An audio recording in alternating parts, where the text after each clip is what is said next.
Welcome to जमनी classes. इस video हम लोग देखेंगे एक्सरसाइज 3.3 के क्वेश्चन नंबर 2 को सॉल्व करेंगे। हर एक पार्ट को सॉल्व करेंगे अलग अलग वीडियो में।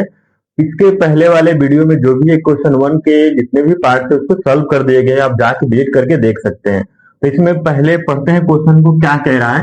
कह रहा है कि form the pair of linear equation, यानी पेयर ऑफ लीनियर इक्वेशन बनाइए इन द फ्लोइंग प्रॉब्लम, जो भी प्रॉब्लम दिए हैं, एंड फाइंड देयर सॉल्यूशन। और फिर उसके बाद हमें उसके सॉल्यूशन पता करना है। इफ दे एग्जिस्ट, अगर वो पेयर ऑफ लीनियर इक्वेशन बनते हैं तो बाय द एलिमिनेशन मेथड, किस मेथड से सॉल्व करना है? एलिमिनेशन मेथड सॉल्व करना है। तो चलिए सॉल्व करते हैं। पढ़ते हैं क्वेश्चन नंबर 2 के पहले क्वेश्चन को। कह रहा है कि इफ वी ऐड, कह रहा है यदि हम ऐड करते हैं, वन ऐड करते हैं numerator and the subtract, minus करते हैं वन फ्रॉम द डिनोमिनेटर। यहां तक पढ़ने के बाद समझेंगे कि हमारे पास एक फ्रैक्शन है, कोई भी फ्रैक्शन है, ठीक है, तो हम लोग लिख लेंगे, सॉल्यूशन लिखेंगे। लेट द न्यूमरेटर, हमने मान लेते हैं न्यूमरेटर क्या हो जाएगा, बी एक्स, हम न्यूमरेटर को एक्स मान ले रहे हैं, ठीक। एंड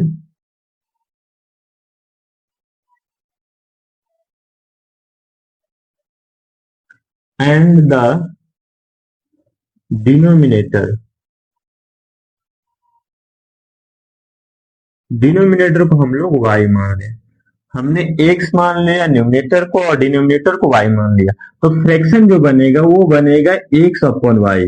ऊपर जो होता है न्यूमरेटर होता है, नीचे डिनोमिनेटर होता है, तो इसलिए देयरफॉर फ्रैक्शन क्या हो जाएगा, therefore fraction equal to x upon Y.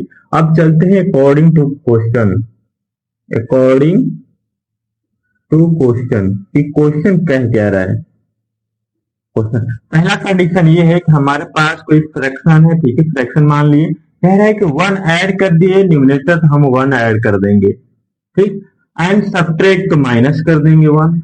ऐसा करने पे क्या होता है कि हमें limit and subtract one from the denominator of fraction reduce, तो फ्रैक्शन ऐसा बन जाता है क्या, वन बन जाता है।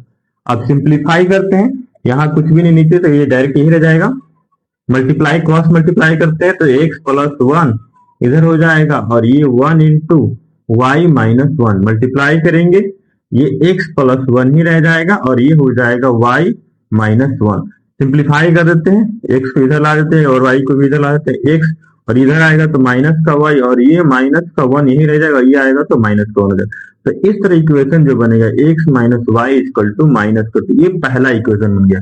अब सेकेंड कंडीशन देखते हैं, कहता है कि इट बिकम्स, ये हो जाता है 1/2 क्या करने पे, if we only add to the denominator one, यानी कि हम क्या कर रहे हैं कि डिनोमिनेटर में केवल वन ऐड करते हैं, तो ऐसा करने पे फ्रैक्शन जो है 1/2 बन जाता है। तो हमारे पास फ्रैक्शन क्या था, x अपॉन वाई, और हम क्या कर रहे हैं, only add one two the denominator, तो डिनोमिनेटर नीचे है तो इसमें केवल वन ऐड करेंगे, और ऐसा करने पे फ्रैक्शन क्या हो जाता है, 1/2। सिंप्लीफाई कर देंगे तो ये मल्टीप्लाई हो जाएगा, क्रॉस मल्टीप्लाई, तो ये 2x हो जाएगा, और ये मल्टीप्लाई करेंगे तो ये हो जाएगा y प्लस का 1। सिंप्लीफाई कर देते हैं, इक्वेशन बनाते हैं, 2x माइनस का y इक्वल टू 1, ये इक्वेशन अपना सेकंड हो जाएगा। अब दोनों इक्वेशन को लिख लेते हैं सॉल्व करना एलिमिनेशन से। तो हमारे पास इक्वेशन पहला आया था x minus y equal to minus का 2, ये फर्स्ट इक्वेशन है, और सेकेंड इक्वेशन आया था 2x minus y equal to 1, ये सेकेंड इक्वेशन। अब हमें सॉल्व करना है एलिमिनेशन से। एलिमिनेशन लगाना बहुत इजी है, ठीक है। देखिए अगर आप x को यहाँ रिमूव करने जाइएगा तो 2 के कोफिशिएंट को फिर इक्वेशन मल्टीप्लाई करना पड़ेगा। अगर हम देख रहे हैं सेम रहेगा, साइन भी सेम रहेगा और सब कुछ भी सेम रहेगा, तो हम लोग इक्वेशन को माइनस कर देंगे। क्या करेंगे, जैसे मान लीजिए यहाँ x ये भी है और ये भी पॉजिटिव का है, तो क्या करने पे कैंसिल होगा, तो माइनस करने पे तो कट जाएगा। तो यहाँ भी देखिए, यहाँ भी माइनस का y है, ये भी माइनस का y है, तो क्या करेंगे, माइनस करने पे होगा, तो लिखेंगे subtract equation two from equation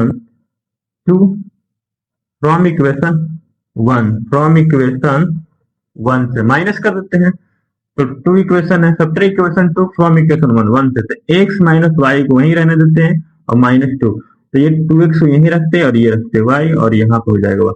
minus करेंगे तो माइनस करते हैं, ठीक है। तो यहाँ साइन माइनस, ये माइनस होगा तो ये प्लस हो जाएगा, ये भी माइनस है। तो ये y एक माइनस का हो जाएगा और प्लस का, तो y कैंसिल हो जाएगा। तो ये देखिए यहाँ x है और माइनस का 2x है, तो आंसर क्या आएगा, माइनस का x, क्या आएगा, माइनस का x। तो माइनस का x यहाँ आ जाएगा और ये -1 और -2 क्या हो जाएगा, -3। दोनों तरफ से माइनस कैंसिल कर लेंगे तो x का वैल्यू क्या आ जाएगा, 3, ठीक, 3 आ जाएगा। अब x का वैल्यू को पुट कर देंगे, कहीं भी इक्वेशन में पुट कर दीजिए, लिखिए put x equal to 3 in equation first में पुट कर लेते हैं, इजिए। इक्वेशन फर्स्ट लिखेंगे x minus y equal to -2, तो x का मान क्या है, 3 आया है, तो यहां से -y और इक्वल टू -2, तो यहां से -y का मान निकालेंगे, ठीक है, -y यहीं रहेंगे और मान निकालेंगे, तो प्लस का 3 इधर है, इधर आएगा तो माइनस का 2 और माइनस का 3, तो y इक्वल टू आ जाएगा माइनस का, और ये हो जाएगा -5। दोनों तरफ से माइनस कैंसिल कर लेंगे तो y की वैल्यू क्या आ जाएगा, 5, क्या आ जाएगा, 5। तो हम लोग y का भी वैल्यू देख लिया, एक जगह दोनों को लिख देंगे, x इक्वल टू आ जाएगा 3 और y इक्वल टू आ जाएगा 5। हम शुरू में क्या माने थे, फ्रैक्शन क्या माने थे, x अपॉन y, तो x की जगह पे क्या लिख देंगे, इसलिए फ्रैक्शन क्या हो जाएगा, therefore fraction equal to x upon y, और इसका वैल्यू लिख देंगे, x का वैल्यू क्या आ जाएगा, x का वैल्यू हो जाएगा 3 और y का वैल्यू हो जाएगा 5। तो यही अपना फ्रैक्शन है जिसमें आप पहले कंडीशन में अगर 1 ऐड करते हैं और डिनोमिनेटर में क्या करते हैं, 1 माइनस करते हैं, तो फ्रैक्शन 1 बन जाता है। आप यहाँ सिंप्लीफाई भी करके देख सकते हैं, जब यहाँ पे 1 ऐड करिएगा तो ये 4 हो जाएगा, और इसमें तो 1 माइनस करिएगा तो क्या हो जाएगा, 4/4, तो कैंसिल होकर क्या हो जाएगा, 1, यानी आंसर अपना सही है। तो इस तरह हम लोगों ने क्वेश्चन नंबर 2 के फर्स्ट पार्ट को कंप्लीट कर लिया स्टेप बाय स्टेप। अगर किसी भी स्टेप पे कहीं भी डाउट होता है तो कमेंट जरूर करें, और दोस्तों के पास शेयर जरूर करना है, और चैनल को सब्सक्राइब जरूर करिए।